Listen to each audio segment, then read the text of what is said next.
सबों को जय मसीह की। इस वक्त में भी परमेश्वर के वचन से कुछ बातों को हम परमेश्वर के वचन से देखेंगे। उसके बाद हम प्रार्थना करेंगे, परमेश्वर हमें अनुग्रह देने पाए। परमेश्वर के वचन से एक वचन को मैं पढ़ने के लिए चाहूँगा। मेरे साथ आप खोल लीजिएगा। यशायाह नबी की पुस्तक उसका 42वां अध्याय 6 और 7वें पद को मैं आपके लिए पढ़ रहा हूँ। ध्यान से सुनिएगा। मुझ यहोवा ने तुझको धर्म से बुला लिया है, मैं तेरा हाथ थामकर तेरी रक्षा करूँगा। मैं तुझे प्रजा के लिए वाचा और जातियों के लिए प्रकाश ठहराऊँगा। और नीचे लिखा है कि तू अंधों को आंखें खोले, बंदियों को बंदीगृह से निकाले, और जो अंधियारा में बैठे हैं उनको काल कोठरी से निकालें।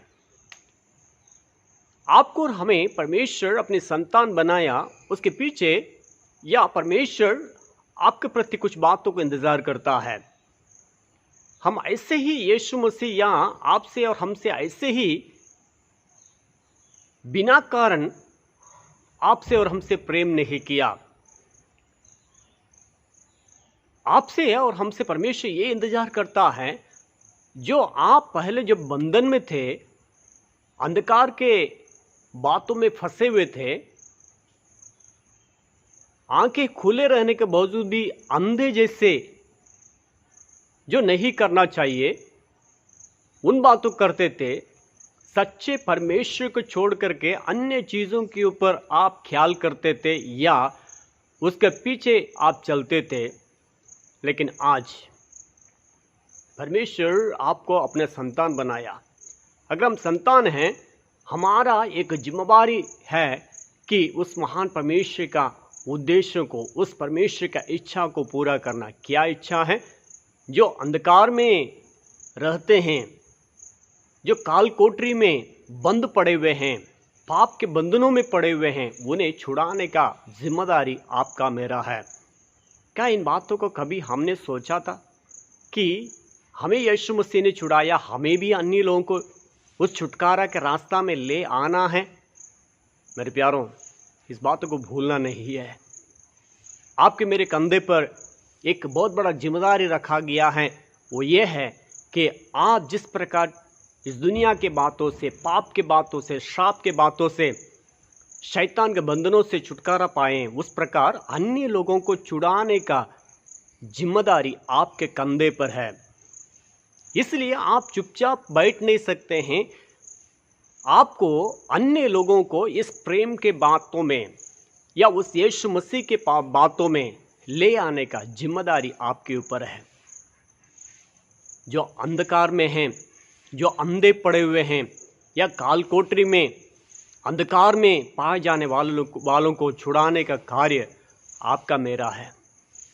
यीशु मसीह ने मुझे छुड़ा लिया, पाप से छुड़ाया, श्राप से छुड़ाया, बीमारियों से छुड़ा दिया।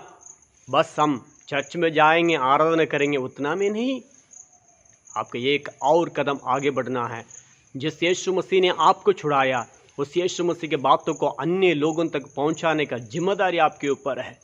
आप उन जिम्मेदारियों को भूल करके नहीं बैठ सकते हैं। परमेश्वर का ये चाह है कि आप भी उस महान सेवकाई या उस यीशु मसीह का शुभ संदेश को औरों तक पहुंचाएं। क्या हम इस वक्त में ये निर्णय ले सकते हैं कि हे प्रभु, मुझे तूने छुड़ाया, मैं भी अन्य लोगों को छुड़ाने का कार्य को या तेरे पास ले आने का कार्य को मैं करूँगा। तेरे प्रेम के बातों को अन्य लोगों को बता करके जो अंधकार में रहते हैं, बंधन में पड़े हुए हैं, उन लोगों को तेरे पास लेके आऊँगी।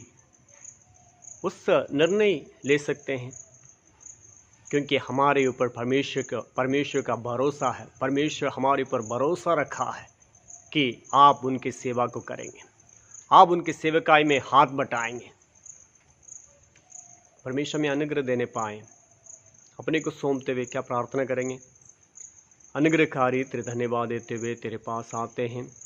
प्रभु, तूने हमें संतान बनाया और साथ ही साथ हमें एक जिम्मेदारी को भी हमारे कंधे पर रखा है कि हम अन्य लोगों को तेरे प्रेम में लेके आए। हमें उस अनुग्रह को दीजिए। एक साधारण विश्वासी बनकर के चर्च के अंदर बैठने के लिए नहीं, हम अन्य लोगों को तेरे पास ले आने वाला चेला के रूप में खड़ा होने के लिए तू सहायता कर। यीशु के नाम से मांगते सुन और ग्रहण कर। आमीन आमीन। धन्यवाद। प्रभु आप सबों का आशीष दे, अगुवाई करें।